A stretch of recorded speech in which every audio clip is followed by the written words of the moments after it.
The fluorescent lights buzzed steadily overhead as Miguel Ramirez worked his way across the quick-stop gas station's floor with practiced motions. At 45 years old, his hands moved the mop with the same precision he once applied to more dangerous tools. The clock on the wall read 11:45 p.m., and the night was quiet except for the occasional whoosh of cars passing on the highway. Miguel had been working at this Phoenix gas station for the past 3 years, choosing the night shift because it suited his solitary nature. The owner, Mr. Parker, had hired him without asking too many questions about the gaps in his employment history or the slight accent that hinted at his military past. That was exactly how Miguel preferred it. The fluorescent lights cast long shadows across the aisles as he methodically cleaned each section. His routine was always the same. Start with the coffee station, move to the snack aisles, then the coolers, and finish with the main floor. The predictability of it all was soothing, a far cry from his former life, where every day had brought new dangers and challenges.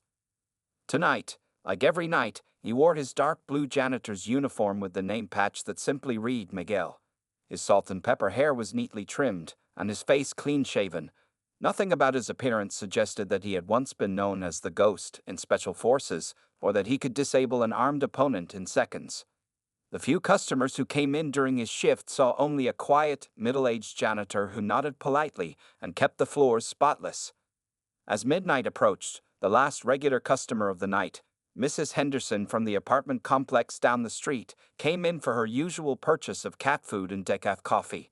Miguel watched her from the corner of his eye as she moved through the store, not because she was suspicious, but because 15 years of military training had made such awareness second nature. "Good evening, Miguel," Mrs. Henderson said warmly as she approached the counter. "The floor is looking extra shiny tonight." Miguel smiled and nodded, responding with his usual quiet "Thank you, ma'am." He helped her bag her items, even though it wasn't technically part of his job. Small kindnesses like this had become important to him in his new life. They helped wash away memories of harsher times. After Mrs. Henderson left, Miguel returned to his cleaning routine. He checked the security cameras out of habit, another leftover from his previous life. All 6 screens showed empty parking lots and quiet streets. The night was peaceful, just the way he liked it. As he mopped near the window, his reflection caught his eye. Sometimes he barely recognized himself in this uniform, this life. 15 years ago, he had been leading covert operations in places that didn't officially exist. Now, his biggest challenge was usually getting gum off the sidewalk or cleaning up spilled slushies. The decision to leave that life behind hadn't been easy. After his last mission in Southeast Asia, something had changed inside him. He had realized he needed peace more than purpose, quiet more than action. The transition to civilian life had been challenging, but he had found an unexpected satisfaction in this simple job. Miguel glanced at his watch, 12:45 a.m. He still had the bathroom to clean and the trash to take out. The night was following its usual pattern, and he appreciated that predictability.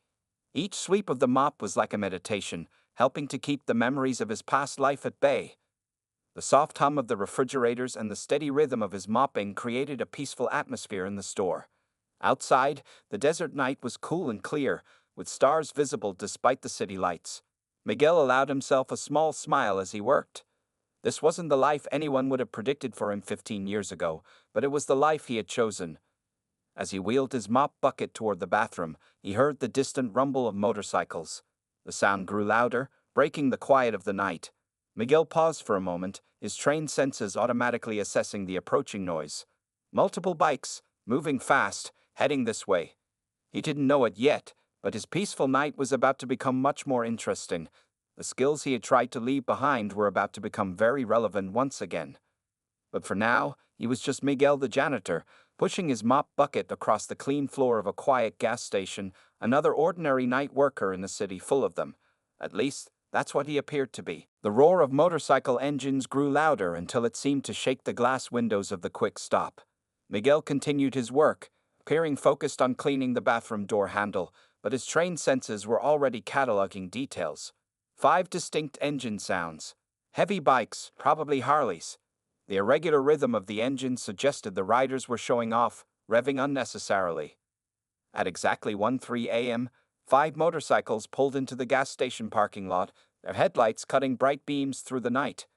The bikes were all black Harley-Davidsons, decorated with chrome skulls and steel hornet designs. Their riders wore matching leather vests with a snarling hornet patch on the back, the mark of the Steel Hornets gang. The leader, a massive man who went by Brick, cut his engine first. He stood well over 6 feet tall, with arms thick as tree trunks and a shaved head covered in tattoos. His vest strained against his bulk as he dismounted his bike. The other 4 riders followed his lead, forming a loose semicircle behind him. Through the store's windows, Miguel observed their formation. It wasn't random. They were positioning themselves strategically, just like soldiers would. These weren't ordinary troublemakers. They had some training, or at least experience in intimidation tactics. The way they moved suggested they were used to working as a unit. "Check out the rent-a-cop," one of the smaller riders sneered, pointing at Miguel through the glass. He was wrong about Miguel's job, but the janitor didn't bother to correct him. Instead, he simply continued wiping down surfaces, his movements unhurried and deliberate. The automatic doors slid open with a soft hiss as Brick led his crew inside. The smell of leather and motorcycle exhaust filled the store. Their boots left dirty marks on Miguel's freshly mopped floor, but his face remained neutral. He had learned long ago that true power didn't need to advertise itself. "Evening, boys," Miguel said quietly, his voice carrying just enough to be heard. "Can I help you find anything?" Brick's laugh was like gravel in a blender. "Yeah, you can help us. We're here to talk business with the owner." He walked over to a chip display, deliberately knocking several bags onto the floor. "Where is he?" "Mr. Parker isn't here at this hour," Miguel replied, still cleaning the same spot with careful attention, "but I can give him a message." The second in command, a wiry man with a snake tattoo coiling up his neck, moved to flank Miguel. "Message is simple. Steel Hornets are moving into this neighborhood. We provide protection. Protection costs money. Basic business arrangement." Miguel noticed how the other 3 bikers had spread out, covering the exits. They were practiced at this, had probably done it dozens of times before. What they didn't realize was that Miguel had spent years studying movement patterns exactly like theirs, learning to predict and counter them. "Sorry," Miguel said, finally putting down his cleaning cloth, "but Mr. Parker isn't interested in any new business arrangements." Brick stepped closer, using his height to loom over Miguel. The fluorescent lights cast harsh shadows across his face, making his scars more prominent. "Don't think you understand, Janitor. This isn't a request. We're going to need today's cash register contents as a down payment. Call it a good faith gesture." The other bikers chuckled, already sure of their victory. They had done this routine before. Take a quiet time, overwhelm the staff with numbers and intimidation, take what they wanted. It had always worked before, but something was different this time. Maybe it was the way the janitor stood, too balanced and controlled for a civilian. Maybe it was the look in his eyes, not scared, just evaluating. Or maybe it was the slight smile that crossed his face, gone so quickly they might have imagined it. "I'm going to have to say no," Miguel said softly, his voice carrying an authority that made Brick blink in surprise. "And I'm going to suggest you leave now while you can still ride those bikes home." For a moment, nobody moved. The air conditioning hummed in the background, and somewhere a cooler kicked on with a quiet rattle. The bikers looked at each other, then at their leader, waiting for his reaction. Brick's face darkened with anger. Nobody talked to him like that, especially not some minimum-wage janitor. He reached out and shoved the nearby snack display, sending chips and candy bars flying across Miguel's clean floor. It would turn out to be the biggest mistake of his night. The sound of chips crunching under Brick's heavy boots echoed through the store as he stepped closer to Miguel. The other 4 bikers had tightened their circle, confident in their numerical advantage. The security camera in the corner silently recorded everything, its red light blinking steadily.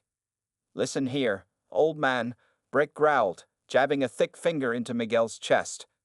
"Maybe you're hard of hearing, so I'll say it real slow. Open the register." Each word was punctuated with another poke, each one hard enough to push a normal person backward. But Miguel didn't move, not even an inch. Instead, he looked down at Brick's finger, then back up at the biker's face with an expression that might have been pity. The strange lack of fear in the janitor's eyes made Brick hesitate for just a moment. Snake Tattoo, growing impatient, pulled out a switchblade. The click of the blade opening was sharp in the quiet store.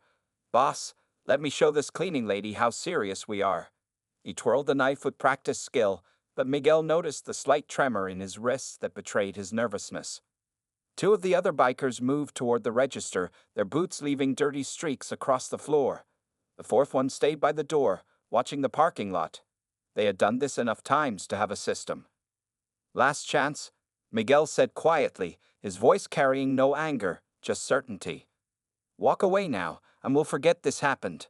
He hadn't moved from his spot, still holding his cleaning cloth in one hand. Brick laughed, a sound like rocks in a garbage disposal. Or what? You'll clean us to death? The other bikers joined in the laughter, but it sounded forced, uncertain. Something about the janitor's calmness was making them uneasy. You know, Miguel continued, as if having a casual conversation, in my experience, men who travel in packs, intimidating people who they think can't fight back, they're usually covering for something. Fear, maybe. Inadequacy, probably. The laughter stopped. Brick's face turned red with rage. That's it, he roared, swinging a massive fist at Miguel's head. The punch had enough force behind it to knock out an ordinary man. But Miguel was not an ordinary man. With a movement so smooth it seemed almost lazy, Miguel shifted his head 2 inches to the left. Brick's fist whooshed past, finding nothing but air. The big man's momentum carried him forward, off balance. Snake Tattoo lunged with his knife, but Miguel was already moving. The cleaning cloth in his hand snapped out like a whip, wrapping around the knife hand. A quick twist, and the blade clattered to the floor. What the? One of the bikers by the register gasped, but he didn't get to finish his sentence. Miguel moved like water, flowing between the attackers. Each movement was precise, economical, without wasted energy. He hadn't trained in years, but some skills never fade. His body remembered everything. Brick recovered and charged like an angry bull, but Miguel sidestepped, using the big man's momentum to send him crashing into a display of energy drinks. Cans exploded across the floor, spraying sticky liquid everywhere. Snake Tattoo threw a wild punch. Miguel caught his arm, applied pressure to a specific point on the elbow, and the man dropped to his knees, gasping in pain. The third biker tried to grab Miguel from behind, but a simple backward step and hip movements sent him flying over Miguel's shoulder, landing hard on his back. The fourth biker by the door pulled out a chain, swinging it in what he thought was a threatening manner. Miguel almost smiled. He hadn't seen someone try to fight with a chain since his training days. The chain wrapped around Miguel's forearm, exactly where he wanted it. One sharp pull, and the biker stumbled forward, meeting Miguel's elbow on the way down. Only Brick was still standing, breathing heavily among the scattered energy drinks. He looked at his fallen companions, then at the janitor who hadn't even broken a sweat. For the first time in years, Brick felt real fear. "This is impossible," Brick muttered, backing away. "You're just a janitor." Miguel picked up his fallen cleaning cloth, folded it neatly, and placed it in his pocket. "I am a janitor," he agreed. "But I was something else first."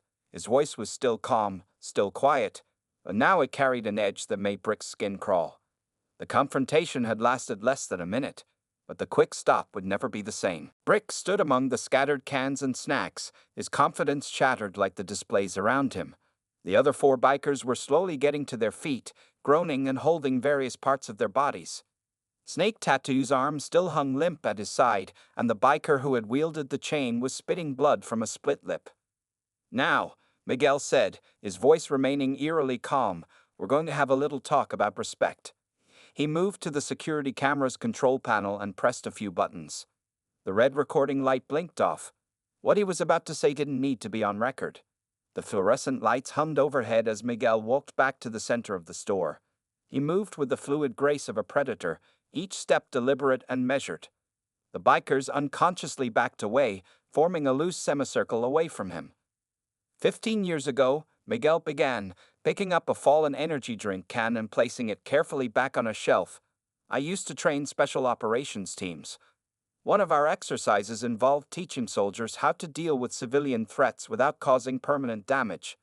He straightened another display, his movements casual but precise. Brick's hand twitched toward the back of his vest, where Miguel had already noticed the outline of a concealed weapon. "I wouldn't," Miguel said softly, not even looking in Brick's direction. The big man's hand froze.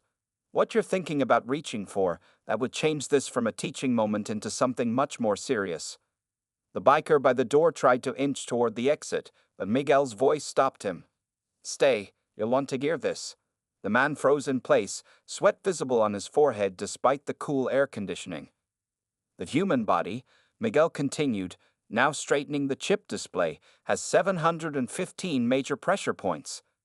I know how to use each one to cause varying degrees of pain, paralysis, or unconsciousness. What you experienced just now. He gestured at their various injuries. That was me being gentle. Snake Tattoo rubbed his still numb arm, looking at Miguel with a mixture of fear and respect. The former Special Forces operator's words hung in the air, heavy with unspoken threat. Here's what's going to happen, Miguel said, pulling out his cleaning cloth and wiping some spilled energy drink from the floor. You're going to leave this store. You're going to forget about your protection racket, at least in this neighborhood. And you're going to spread the word that the quick stop is off limits. Brick, trying to salvage some dignity, puffed up his chest. The Steel Hornets don't back down from. The Steel Hornets, Miguel interrupted, his voice dropping to a near whisper that somehow filled the entire store, are going to make a very wise decision tonight. Because if you don't, I'll be forced to demonstrate what I learned in places that don't exist, using techniques that were never officially taught. He stood up slowly, the cleaning cloth in his hand suddenly looking more threatening than any weapon. And trust me, he added, you don't want to see that side of me. The last man who did still walks with a limp. The silence in the store was absolute. Even the hum of the refrigerator seemed muted. Now, Miguel said, his voice returning to its normal quiet tone, you have exactly 60 seconds to leave. After that, I stop being a janitor and become something else entirely. He looked at his watch. Your time starts now. The bikers moved faster than they ever had before. They scrambled over each other trying to get through the door, their previous formation and coordination forgotten. Brick was the last to leave, walking backward, keeping his eyes on Miguel until he reached the door. As their motorcycles roared to life in the parking lot, Miguel calmly picked up his mop and began cleaning the mess they had left behind. The security camera's red light blinked back on, recording nothing but a routine night at a gas station. Outside, the sound of motorcycles faded into the distance, carrying with them 5 men who had just received the most effective warning of their lives. They would remember this night for a long time to come, and so would everyone they told about the janitor who wasn't just a janitor. The clock on the wall read 1:15 a.m.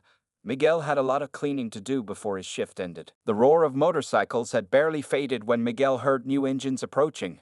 2 police cruisers pulled into the Quick Stop's parking lot, their lights flashing but sirens silent. Mrs. Henderson, the regular customer from earlier, had seen the bikers arrive and called 911 from her apartment. Officer Sarah Chen and her partner, Detective Mike Sullivan, entered the store with their hands near their weapons, expecting trouble. Instead, they found Miguel calmly mopping the floor amid scattered merchandise and spilled energy drinks. We got a call about the Steel Hornets, Officer Chen said, scanning the store for signs of violence. Are you all right, sir? Miguel nodded, continuing to clean. Just a small misunderstanding. Nothing to worry about. Detective Sullivan, a 20-year veteran of the force, noticed something odd about the way Miguel moved. Even while mopping, his movements were too controlled, too precise. The detective had seen that kind of body control before, but never in a gas station janitor. Mind if we check the security footage? Sullivan asked, his experienced eyes catching sight of the camera in the corner. Of course, Miguel replied, setting his mop aside, though there might be a small gap in the recording. Technical issues, you understand. As they watched the footage in the store's back office, both officers' eyes widened. The video showed 5 large bikers entering the store, and then, in a blur of efficient movement, all of them being systematically disabled by what appeared to be a simple janitor. Holy, Officer Chen whispered. That's not standard self-defense. Those are military-grade combat techniques. Sullivan paused the video on a frame showing Miguel redirecting Brick's punch. Special Forces, he said quietly. I bet my pension on it. The way you move, the precision of those strikes. He turned to Miguel. Ghost team, right? Miguel's expression didn't change, but something flickered in his eyes. That was a long time ago. I was in Afghanistan, Sullivan continued. 2008, heard stories about an operator they called the Ghost. Could take down an entire compound without firing a shot. Some said he could disable a man so quietly the target's own bodyguards wouldn't notice. Officer Chen looked at Miguel with new understanding.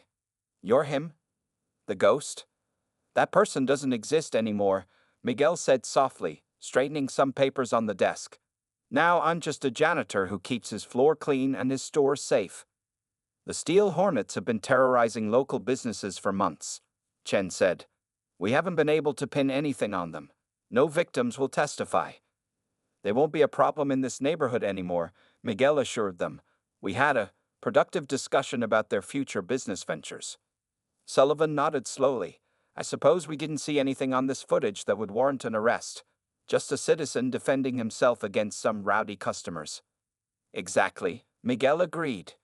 Now, if you'll excuse me, I have some cleaning to finish.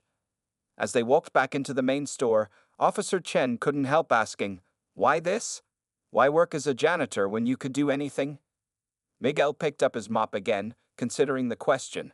After what I've seen, what I've done, there's peace in simple work, in making things clean, in protecting small spaces instead of fighting in big wars. He began mopping again, his movements still carrying that deadly grace. Sometimes the most important victories are the quiet ones. The officers left shortly after, but word spread quickly through the police department. The quiet janitor at the quick stop was left alone, his secret known but respected.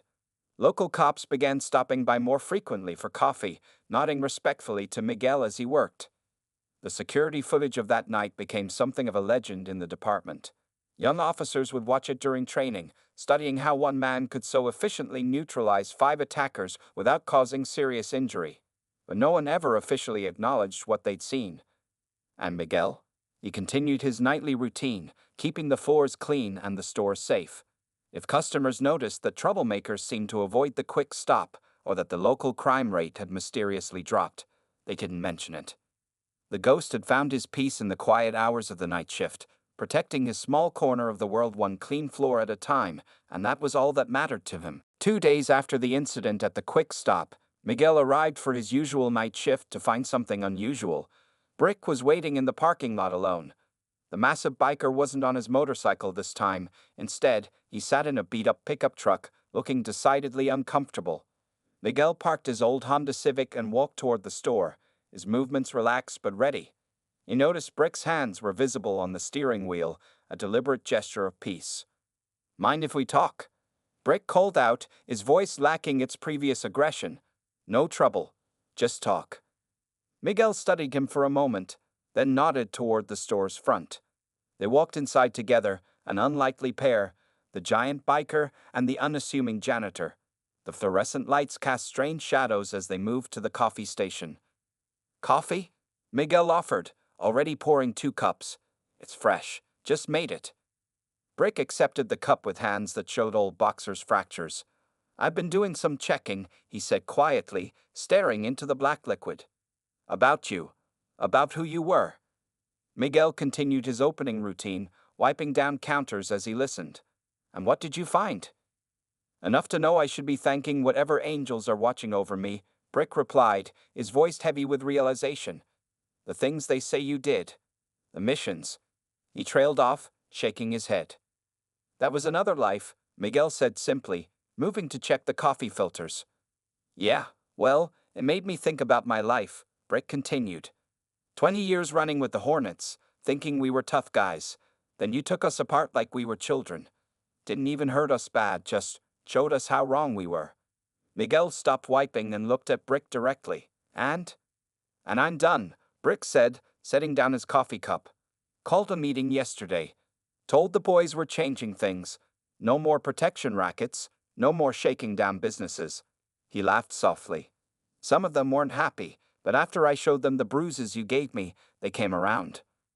Miguel nodded, appreciating the man's honesty. What will you do instead? Got a cousin runs a legitimate motorcycle repair shop in Mesa. Always needed help. Brick shrugged his massive shoulders. Figure it's time to use these hands to fix things instead of break them. That's a good choice, Miguel said, starting to mop the floor. Not an easy one, but good. Brick watched him work for a moment. You know what really got to me? Not how you fought, though that was terrifying enough. It was how you cleaned up afterward. Like it was just another mess to fix, just another job to do right. Miguel allowed himself a small smile. Everything we do matters, even the small things. Maybe especially the small things. Yeah, Brick nodded, understanding dawning in his eyes. Yeah, I'm starting to get that. He stood up, his full height less intimidating now that he wasn't trying to scare anyone. The boys wanted to know if you'd consider teaching us some of those moves. No, Miguel said firmly but kindly. Those techniques aren't for civilian life. Learn to fix bikes, build something. That's better than learning new ways to fight. Brick nodded, accepting the wisdom. He reached into his pocket and pulled out a thick envelope. The money we took from other businesses. It's all here. I'll let them know it's coming back. Miguel pointed to the store's charity collection jar. Put it in there. Let it do some good. Without hesitation, Brick stuffed the envelope into the donation jar. He turned to leave, then paused at the door. You know, for what it's worth, I think you might be doing more good here than you ever did in those secret places they sent you. After Brick left, Miguel continued his cleaning routine, thinking about the biker's words. Maybe he was right. Maybe keeping this small corner of the world clean and safe was just as important as all those classified missions. The night settled into its usual quiet rhythm. Miguel mopped the floors, cleaned the windows, and kept everything in order. But now there was something new in the air, the satisfaction of knowing that sometimes the greatest victories come not from defeating enemies, but from turning them into something better. The security camera blinked silently overhead, recording another peaceful night at the Quick Stop, where a former ghost had found his true purpose in the simple art of keeping things clean. A week after the confrontation, the Quick Stop had become a subject of quiet local legend. Business owners from neighboring streets would stop by, buying coffee and snacks they didn't need, just to catch a glimpse of the janitor who had single-handedly ended the Steel Hornet's reign of intimidation. Mr. Parker, the store owner, noticed a significant uptick in sales. Security camera footage of the incident had somehow made its way through local law enforcement circles, though the crucial minutes of Miguel's warning remained mysteriously absent. Off-duty officers now made the Quick Stop their preferred coffee spot during the night shift. One quiet Thursday night, Officer Chen returned to the store, this time in civilian clothes. She found Miguel doing his usual inventory check, methodically counting energy drinks. The footage from that night, she said, accepting a fresh cup of coffee from him, it's being used at the academy now. Training purposes. They'd never seen anything like it. Miguel continued counting, making neat marks on his clipboard. 37, 38. Is that so? The instructors are calling it the perfect defense, Chen continued. No excessive force, no permanent injuries, just pure efficiency. Some of the veteran officers say it's the most impressive display of defensive tactics they've ever seen. 42, 43. Miguel paused his counting and looked at her. The best defense is one that changes minds, not just bodies. Chen nodded, understanding dawning in her eyes. Like Brick. Did you know he's actually following through? His cousin's repair shop has doubled its business since he started. They're even hiring some of the former gang members. Miguel allowed himself a small smile as he returned to his inventory. 44, 45. People can surprise you when you give them the chance to be better. Later that night, Mrs. Henderson came in for her usual decaf coffee. She was carrying a local newspaper, which she deliberately left on the counter. The small community paper's headline read, "Local crime rates drop dramatically, police credit community engagement." Miguel read the article during his break. It mentioned how several former gang members had found legitimate employment, how protection rackets had ceased, and how local businesses were thriving. His name wasn't mentioned anywhere, just as he preferred.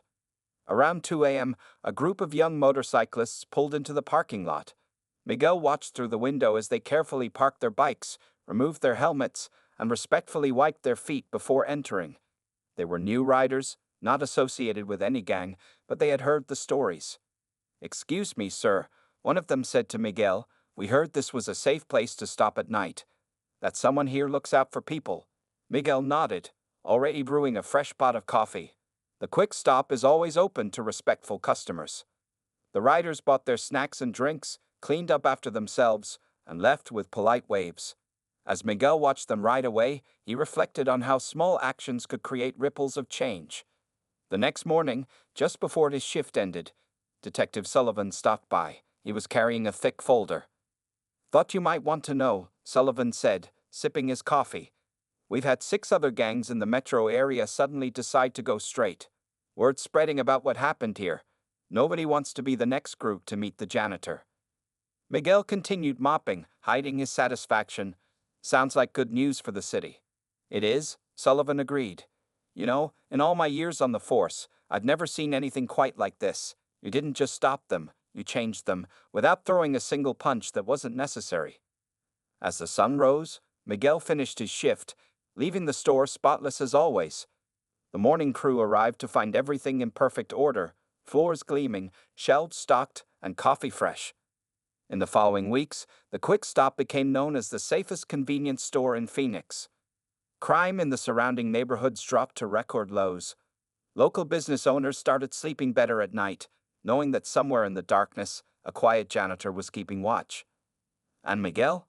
He continued his nightly routine, finding more satisfaction in his mop and bucket than he ever had in his classified missions. He had learned that sometimes the greatest victory isn't in winning a fight, but in preventing one altogether. The security cameras kept their silent vigil, recording nothing but peaceful nights and clean floors, exactly the way Miguel wanted it. 6 months after the incident, the Quick Stop had transformed from a simple gas station into a neighborhood landmark.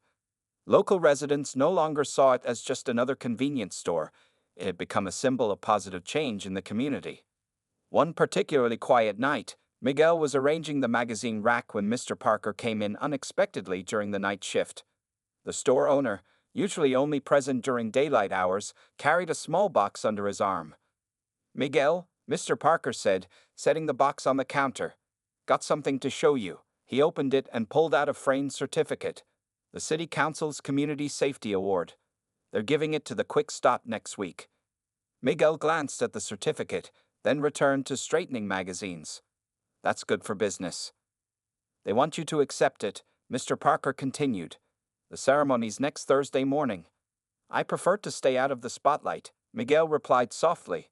"Perhaps you should accept it, Mr. Parker. It's your store." The owner shook his head, smiling. "You know, when I hired you 3 years ago, I thought I was just getting a janitor. Instead, I got a guardian angel in a cleaning uniform." Later that night, Brick stopped by with his cousin Ramon. The former biker leader had lost weight, and his once intimidating leather vest had been replaced by a clean work shirt with Ramon's motorcycle repair embroidered on the pocket. "Business is booming," Brick reported, helping himself to coffee. He'd become a regular customer. "We're opening a second location next month. Even hired 3 more former gang members last week." Ramon, a quiet man with skilled mechanic's hands, nodded in agreement. "The waiting list for repairs is 2 weeks long. Turns out when you run an honest business, word gets around." Miguel listened as he restocked the coffee supplies, appreciating how one moment of confrontation had led to so many positive changes. The Steel Hornets had completely transformed, from neighborhood menace to respected business owners. Around midnight, Officer Chen arrived with a rookie cop in tow. The young officer kept stealing glances at Miguel while pretending to browse the snack aisle. "He just graduated from the academy," Chen explained quietly. "They show your security footage during defensive tactics training now. Though nobody knows it's you, officially, it's just a case study in perfect technique." The rookie finally worked up the courage to approach. "Sir, is it true you took down 5 armed men without causing any serious injuries?" Miguel handed him a fresh coffee. "The best victories are the ones where everyone walks away having learned something." The young officer nodded earnestly, clutching his coffee cup like it contained wisdom instead of Colombian brew. As the night deepened, Mrs. Henderson made her usual visit, this time bringing homemade cookies for Miguel. She'd begun baking for him ever since learning he was the one who had made the neighborhood safe enough for her to walk to the store at night. "You've changed this place," she said, watching him arrange the cookies on the counter for other customers. "Not just the store, the whole area. People aren't afraid anymore." Miguel continued his work, moving through his familiar routine. The floors gleamed under the fluorescent lights, each aisle perfectly ordered, every surface clean. but he had come to realize that he was maintaining more than just physical cleanliness. He was helping to keep the community's spirit clean as well. Near the end of his shift, Detective Sullivan stopped by one last time. He looked around the immaculate store, nodding in approval. "You know," Sullivan said, "in my 20 years on the force, I've seen a lot of people try to fight crime. With guns, with laws, with task forces, but I've never seen anyone do it with a mop and some well-placed wisdom." Miguel allowed himself a small smile as he finished his final round of cleaning. Sometimes the simplest tools are the most effective. As the sun rose on another peaceful morning, Miguel prepared to hand over to the day shift.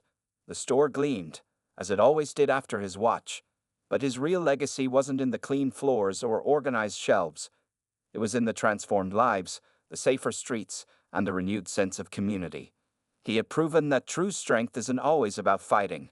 Sometimes it's about showing others a better way, about maintaining order in small but important spaces, about being the quiet guardian that keeps the darkness at bay.